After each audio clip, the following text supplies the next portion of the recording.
So, Alex and I were discussing episode 2 about how we wanted to do like how to get started.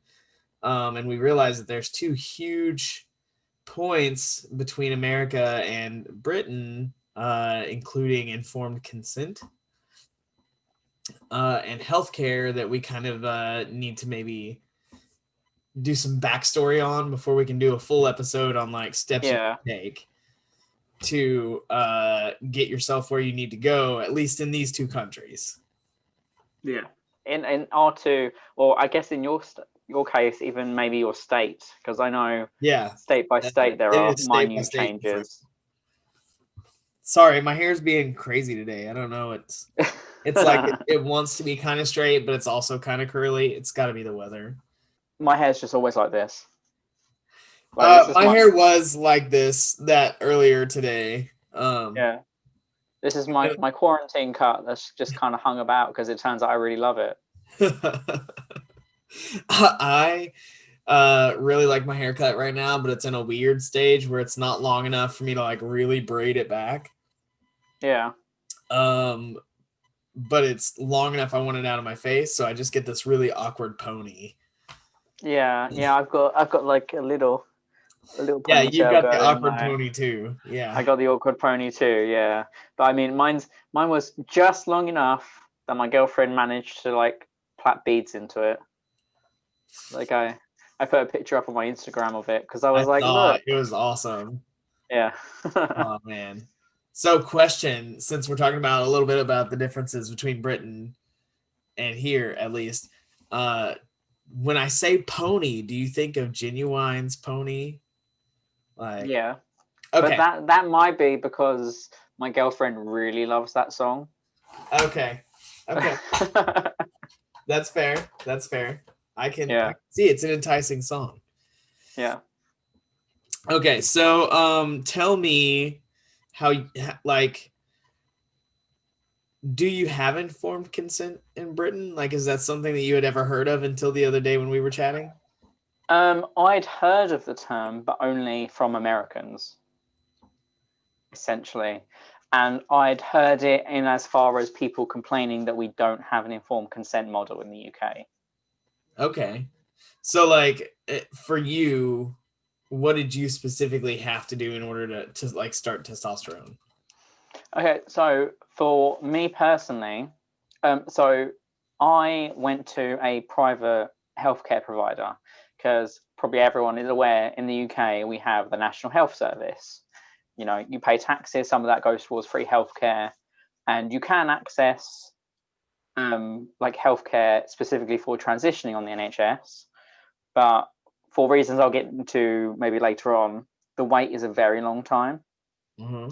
So for me personally, I was kind of in the privileged position where I had a bonus from work. I didn't have anything else like that needed immediate attention. So I went to a private healthcare provider.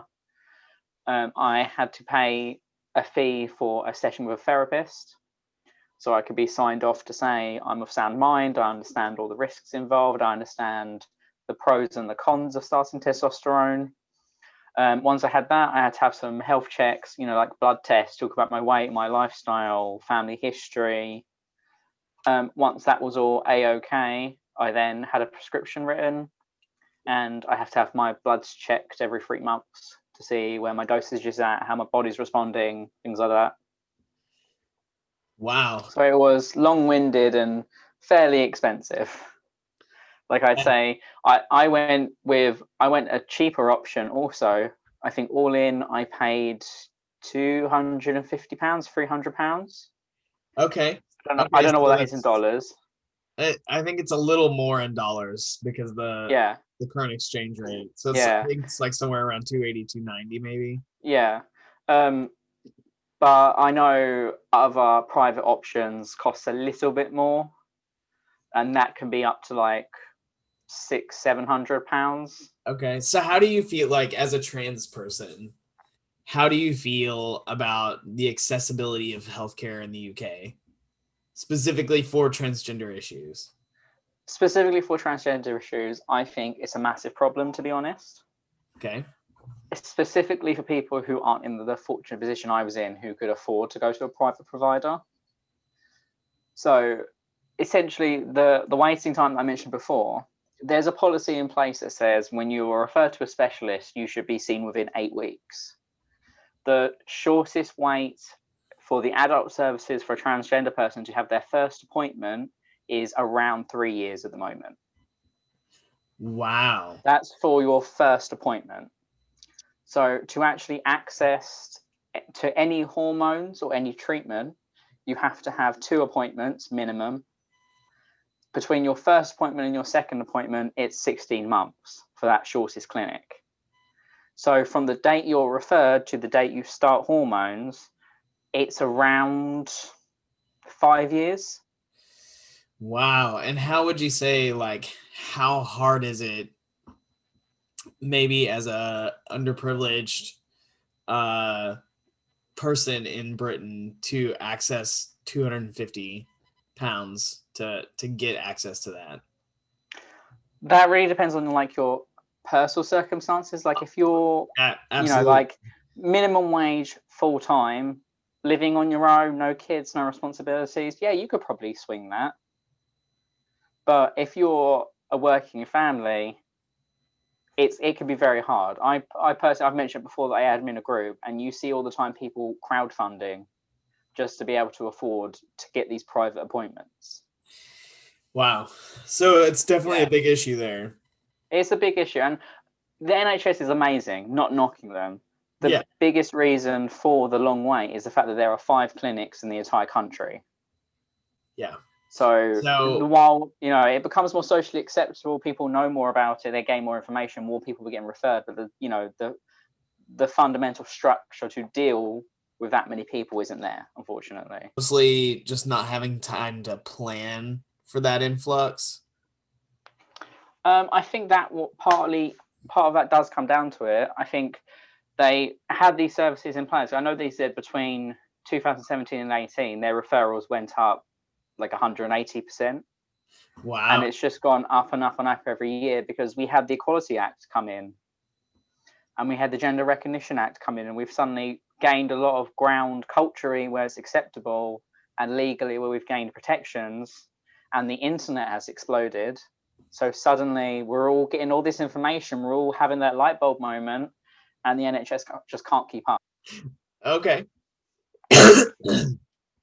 Okay. All right.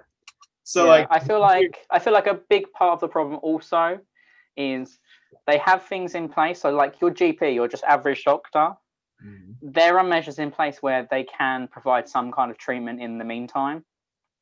But doctors aren't educated. They're not willing to get educated. They don't want to take the risk on themselves. So they're just like, well, I'm sorry, you just have to wait for the gender clinic. Okay. So it's also kind of like doctors not really wanting to change with the times a little bit. Yeah, a little bit. Yeah. And I mean, it's weird also because I know a trans guy who lives very close to me. We see 2 different doctors. So I'm at one doctor's clinic. He's at a different doctor's clinic, a 5-minute drive away from each other. And the knowledge, and I'd even go as far as to say the acceptance and willingness to work with a trans patient and get them the care they need is like night and day. Wow. That's insane to me that like even just five, well, I guess it's not, because there's a drastic difference between like North and South Tulsa. Yeah. Like traditionally North Tulsa has been historically Black, and I want to do a special shout out to the Greenwood community here and the Tulsa Race Massacre, because to be honest, we need to have some more awareness about that. And I feel like it's my responsibility to at least say, hey, go get yourself educated, look up the Tulsa Race Massacre, look up the Greenwood Cultural District, and just a special shout out to Tulsa. That part of Tulsa is the part that I love. South Tulsa is traditionally more white and more affluent. Yeah. Plenty of maps out there. So anyway, South Tulsa is full of white, predominantly affluent people. And I actually find more acceptance in the North, whereas from the conversations I've had with trans people in this area, most of them feel like it's safer to be in the south of Tulsa, but I find the more diverse population to be the more accepting. Like when I go to the gym in North Tulsa, uh, it's an extremely diverse population, and nobody looks at me when I'm in the guys' locker room. Whereas when I'm in South Tulsa, it's a bunch of cisgendered older white guys, and they tend to, you know, look at me weird. Yeah. Especially if they're in their 40s or 50s, they're just like. So I find it in Tulsa to be, I don't know, even just the difference between North and South Tulsa to be very different in acceptance. So even I guess that's true here then as well. Just the 5 minute difference does make a huge difference in acceptance. Yeah, I get that. Yeah. So And I do appreciate to some degree where they're coming from. I mean, I do kind of get where like doctors are coming from, because if they take on some of your care and yeah. something goes Oh, wrong that part. and Yeah. they're not specifically trained in it. Yeah, here we have something called informed consent. And it's actually more Yeah. expensive than your private version. um Okay. It probably would have been less expensive for me to go through insurance, but I didn't have any at the time. So I also went the Yeah, private you said route. last time. And it was $250 for my initial appointment with Planned Parenthood. And I just kind of walked in, and the doctor was like, "Look, here's the paperwork, here's the side effects. Do you want to take your shot now or tomorrow?" Was essentially, Quick, yeah, at the very least. it was like same day quick. I've heard that it does take a Yeah. little bit longer to do it through the insurance route. I think it kind of depends on Yeah. the doctor, but even with insurance, I think it's 30 days, maybe. I'll have to verify that. Yeah. I'm not You see, 100% positive. yeah, see, even as streamlined as my way was, I want to say I emailed them towards the end of June, and I started almost beginning of August. Wow. So quite a bit. Yeah. I mean, a couple of weeks of that was me waiting on like blood tests and things like that, so I could like send off and things like that. So, but yeah, at least 2 months, I reckon, was as quick as it could have been. Okay. Well, what do you like? So I really agree with informed consent, to be honest. Like, I think that an adult who has access to information, especially information directly in front of them, um, and like a conversation with a doctor should be all that you need to make a permanent change to your body. Because if you think about it, you can walk into a tattoo shop, you can get married, like you can sign away your life to the military in Oh less yeah, than 24 hours. What's different than, say, signing away, your life to the military and getting killed in battle, as opposed to like just yeah. taking a hormone that makes you feel like you are the person that you were meant to be. Oh yeah, 100% agree. That's how my feelings are around informed consent as well. And I mean, I'm assuming it's the same as what I went through. When I had these forms, I was given a handout, and it was pages of the side effects. Yeah, same.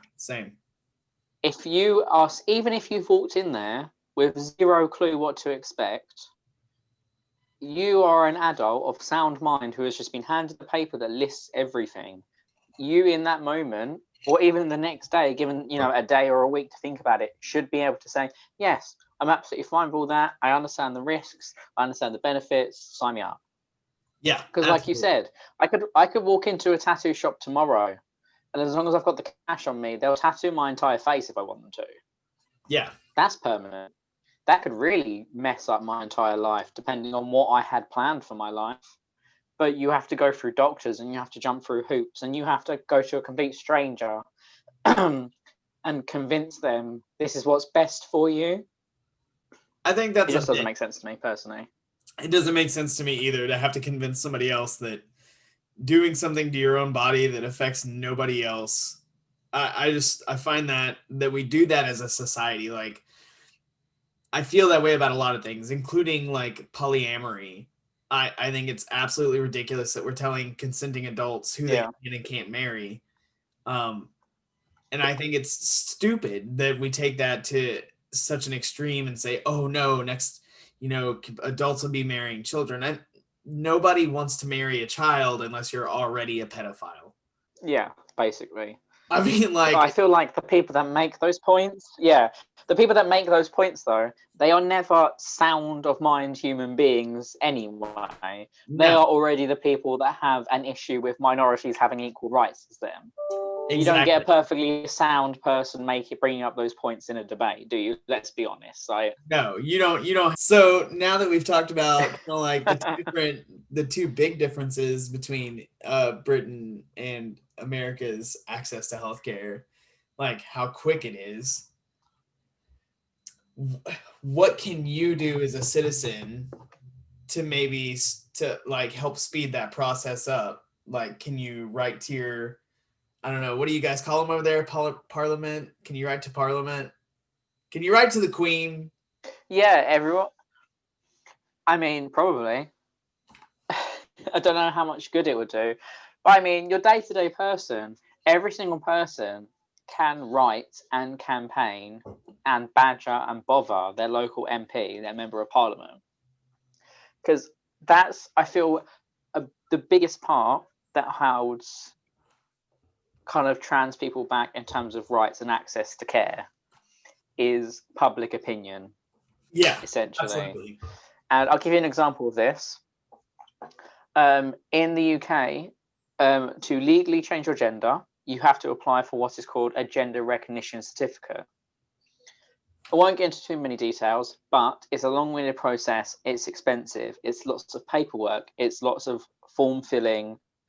And then arbitrarily a board of people you've never met gets to decide if you can change your birth certificate or not. Right. Which The UK government, yeah, we'll get into that another time because I have some feelings about that.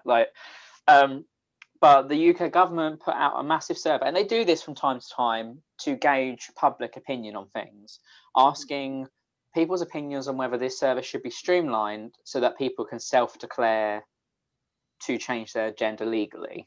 yeah. 70,000 people responded. Most of, I think, no, a lot more than that. But overwhelmingly, the response was yes, it should be changed. It should be streamlined. It should be more fair. However, very vocal anti-trans groups parading as concerned citizens voiced their concerns about this process. So public opinion swayed the government, and despite a positive survey response, they did nothing about it. I feel like that's the problem that we're having over Essentially. here as well, except that public opinion So if you're, is told like much earlier. yeah, so I feel like if enough people wrote to local MPs and voiced their opinion that trans services should have more funding or should be looked into, or a new clinic should be opened, or anything, I feel like that would sway things more than just pottering on as they are and hoping things get better because they're overwhelmed. Yeah. So here, I already do quite a bit. I already campaign my local electives, like hit them up every now and again, just telling them how I feel. I know that I'm not included in what Yeah. I actually care about because I'm in a largely red state. And that's kind of what I mean by our local politics take effect much earlier. Like, even locally, Yeah. like being Democrat or Republican is the difference between accepting people who have minority, like affiliations or births, and those who don't. Like, Yeah. how can I word that better? In Republican areas, I find it much less safe to be who I am, including where I live. whenever I'm traveling in Democratic areas, I'm always like, I always breathe just a little easier because I know the general consensus in that area is that I'm a valid person and I don't deserve to die. Yeah. Whereas if you read any of the news articles on anything transgender related down here in the South, especially in the Republican South, um, the comment sections would blow you away with the amount of hatred from people who claim to be, Christian. The hatefulness that comes across is not Yeah. what I've heard that religion is a proponent of. But from everything that I've seen, that's Yeah. where it's headed. Yeah. No, I completely get what you mean. I mean, we're unfortunate enough that in this country, on the whole, I'm widely accepted. As limited as my experience has been, I've yet had a negative experience, but I also am very much aware that I'm privileged enough that I pass, that I can go Yeah. through life being stealth and not have people second guess me and not, clock me in public. Yeah. But I tend to find it's the people who are hateful, who have those negative opinions, that are the loudest, unfortunately. Okay. Yeah. So you hear, you know, like you said, you go into the comment section, it's full of hate.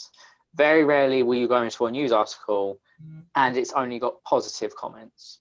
Yeah, absolutely. And even Like it's like the comment section, even if it's not positive, I wish it was maybe just a little less violent.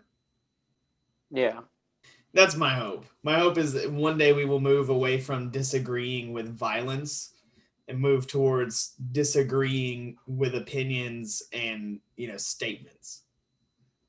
If you want to disagree, that's cool. Like, yeah, let's disagree. completely get where you're coming from. We don't have to disagree and say that we're going to behead somebody. Yeah, yeah, Or like, for instance, that's it.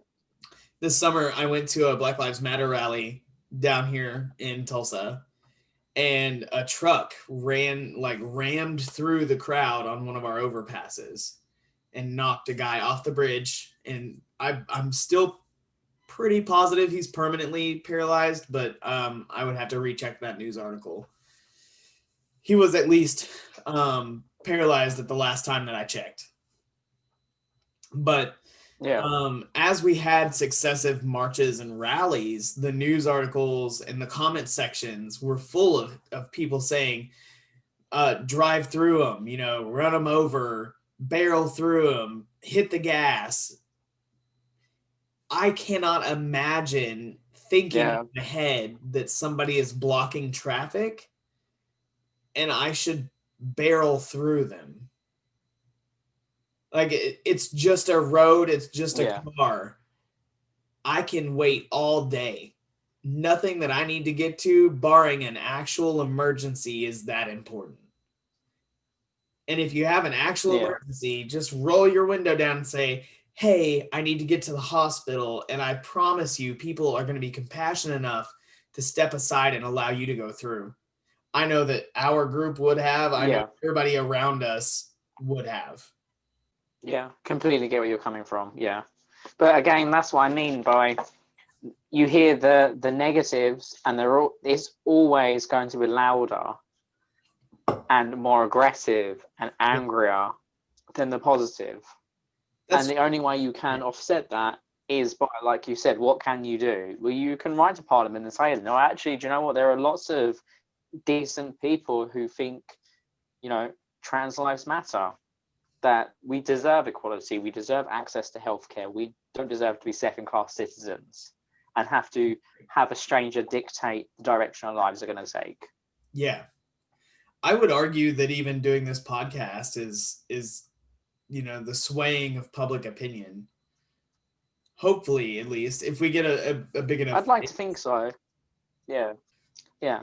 I would like to think someone somewhere is going to watch something we say, is going to hear something we say one day, and it's going to change their mind on a few things. I would hope so. I hate talking to an echo chamber. I also hate answering questions in an echo chamber. So for anybody who's listening, please get with us. Give us your uncomfortable questions. We know they're out there. Uh, we're going to answer a couple of questions from the audience today. And then I've also got a couple of questions that I found on the internet while we were taking a break for Alex's dinner. Yeah. So, yeah, time zones. time zones. Yeah, and I agree with what you're saying about the whole echo chamber thing. And I'm not afraid. Like you said, we don't want it to be an echo chamber. We have an opinion. We might have different opinions to each other. You may have an opinion that maybe we don't agree with, and that's another reason why we want to have these discussions, why we're doing this podcast, because we can give all the information as well, but we also want to answer questions. And we also, our opinion can be changed. My opinion is open to being changed. All I need are facts. Present to me some facts or give me a logical argument, and I'm pretty willing to change my opinion on almost anything. Do you want to answer some questions from the internet? So how do you feel about doing tea time now and answering a couple of questions from the internet and a couple of questions from our audience? Hit me. That's how I feel. Female to male, where to buy pants? Alex, what pants do you? Where to buy pants? I don't know what you call them. In England, we call them trunks, like boxers. Okay. So not like the baggy ones, like the briefs. tight ones. Yeah, boxer briefs. There we go. Yeah, I never know what to call them. I wear those because the baggy ones just feel like you're wearing shorts under your trousers. What boxer briefs? If you're American. What brand do you wear? Now I'm curious. I don't know. Random ones, really. Okay. I don't wear a brand. I mean, actually, I'm not sponsored by them, but I really love them. I've rediscovered them, called On That Ass. They're actually a subscription service, but they do funky designs. Okay. And anyone who knows me know I love my funky designs, especially on t-shirts. So why not have my pants match? Why not have your pants? Okay, so I wear Sepratech, which is like it's a brand, and I'm not sponsored by them either. But I wear a Packer daily. So this one has like a little pouch that the sack sits in, and then it has like I've heard of these, yeah. Yeah, it has a hole that allows my stand-up-y Packer to fall out of, and kind of allows me to use it that way. They're also extremely comfortable. So that's the type of pants or boxer briefs that I wear. Yeah. Yeah, I've seen adverts for those because they're usually designed, they're kind of like they're advertised towards athletes and things like that, aren't they? Yeah. Yeah, they're supposed to help with sweating, and I do find that to be true. Yeah. Oh, one thing I will say, actually, if you're also a brief guy and you like to wear and you pack, like you just mentioned, I want to say they're called like A-hole or A-fronts or something like that. The ones that have like the little pouch in the front. Yes. I've heard people say those pouches are quite good for like pinning packers into. Okay. Okay. Yeah. Well, now we know. Now we know. Okay. I can't give advice about other pants because I don't wear any others. So, where to get binders? What kind of binders do you wear? I have used two brands, and they're actually both American. I use a company called GC2B. That's what I use. Yeah. And for obviously, if you're American, no problema. You can just order it, shipped to you. They do loads of colors, loads of designs, different styles. They're very well made. They're very comfortable. If you're British and you want to avoid that import tax, which I got stung with once before I knew this, they now have a UK warehouse. Certain colors and styles you can order from their European site, and it's shipped from the UK, so you don't get the import tax. Heckin' excellent. Heckin' excellent. Yeah. Mm-hmm. Apart from them, I've also used Underworks, which... Well, that's my two brands. Yeah, yeah. They aren't aimed at trans men, as from what I've been told, but they work very well. I wear daily. I wear my GC2B, but I actually wear my underworks to work out in because it's meshier. It's not as tight. I get what you mean. It Yeah. doesn't confine as bad right here, so it allows my lats to get a full extension. Not that I'm trying to flex on anybody right now. But also another good thing about JC2B, they're swim friendly. That's right. They are swim friendly, and that does me. I mean, wear a size bigger than you'd normally wear. Yes, if you're going to swim in them. Yeah, and remember, those we use the same brands. Yeah, remember, bind safely 8 to 10 hours, and then take a break. Always bind safely. Yep. I don't bind. And make sure you're measuring, and make sure you're remeasuring as well. I'm gonna be completely honest. I'm gonna be honest. I don't. I don't either. This is terrible advice. We're sitting here telling you bind safely, guys, and we're both just admitted we don't. But we're telling you now, it's not good for you. It's do as I say, not as I do. Okay. Exactly. It's not monkey see, monkey do. Yeah. Don't do as we do. Don't be do safe. as we do. And make sure you are also remeasuring, especially if you've got a binder from like pre-T, and then once you start T, keep measuring yourself, because I was getting mad backache, couldn't work it out. I actually had a chat with you, and you were like, "Oh, you've been going to the gym, you've been working out. Remeasure yourself." Remeasured myself. I outgrew it. I lost weight, bulked up muscle, and I was wearing a size too small. Didn't even realize. I knew it. I'm glad you told me I was right. I'm never right, so I like to. You were right on this one, yeah. Yes. So funny enough, I actually haven't changed binder sizes. So I should probably remeasure myself. Although I've lost a lot of weight, so I have gone down in binder sizes. I just haven't increased since I started working out. Yeah. See, when I started binding, like when I first kind of came out in private and started binding like early 2017, I weighed quite a bit more than I do right now. So I went down like 2 sizes when I bought a new one. And then I've had to go back up one just because I've kind of like squared and bulked. Yeah. Basically. Okay. So on to our other questions, our user input questions from Bailey on TikTok. Bailey wants to know, when do you tell your partner or the person that you're interested in that you're trans? See, I can't give personal advice because, as I said in my previous episode, I was with my girlfriend before I came out, and I've been with the same partner ever since. That is also my experience. I do have opinion though. For me, if I were to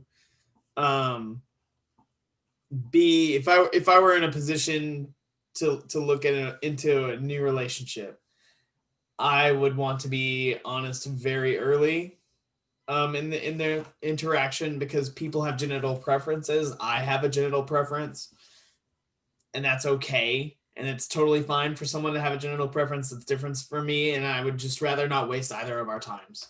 Yeah. No, I feel the same. I feel like I'm not necessarily saying you've got to tell them in the first conversation you have with them. No. You're not like, "Hi, my name's Alex. I'm trans." Like, you can have the general getting to know each other conversations. For me personally, before before you're entering a serious relationship, before things get physical, get to know each other a bit, and then kind of broach the subject. Definitely. Because like you said, you don't want to waste each other's time, but also sometimes if someone's like, you start chatting and actually you're really not into it, I wouldn't bother. To go any further anyways. Exactly. But yeah, I mean, I've heard people argue of, if I'm not going to sleep with them, what's the problem? Why do I need to tell them anything at all? Right. My argument for that is, why would you want to be with someone who's not supportive, who's not on the same level as you? Yeah. I'm not going to spend 3 months of my life. Yeah, I'm not going to spend 3 months of my life chatting with someone, dating someone, to then tell them and then be like, nope. No. Like, not comfortable because of genital preference, or because it turns out they're a massive bigot and they just hit it really well, Yeah. Could be. You could also be dating a massive bigot. And if you are, remember, it's never too late to get out, even post-marriage. Yeah. Even post-marriage. Yep. So our next question from Summer is, how can we respectfully share? And I think pretty much if you just share, I think her main concern is that some people would take offense to just even us talking about transgender things. And I want to say that it's probable that people are going to be offended when you share this podcast. It's probable that you're going to catch some people saying, well, why do you even have to share it? And it's important for our voices to have a representation. It's important for trans voices to have representation. It's important for all minority voices to have representation. So if you Preach. find yourself upset that, we are even sitting here having a discussion, please look at yourself, look at your surroundings, check your echo chamber, maybe find And some kindness in yeah, your heart and listen with a different ear. I would also piggyback off that and say check your privilege in many cases. Definitely check your privilege, because privilege is super existent. Yeah. I And mean, that's I would say also an I'm in opinion I a would say that I'm not going to change. yeah. I'm very privileged. I am at least cis appearing straight white guy. Yeah, same. I have massive I'm- privilege. oh yeah, I have massive privilege, and that's why um, each episode we kind of have decided we're just gonna be very open about our opinions, because we have the privilege to do that. Basically, yeah. But yeah, I would say if you're sharing it, the thing is, things like this, it's going to attract people who are interested in the subject, who want to know more information. It's people like them expressing their opinion, sharing information. I think the other people that are going to be drawn to this are the people that maybe don't agree with the things we're saying, or don't inherently agree with our existence. Yes. But I would say we've said before, we're not afraid to share our opinions. We're not afraid to not exist in echo chambers. Even if you think someone's going to come in with a negative attitude, if you think there's even the slimmest of chances they're going to be educated by something we have to say, share away. Share away. All right, I think that's the conclusion of our second episode.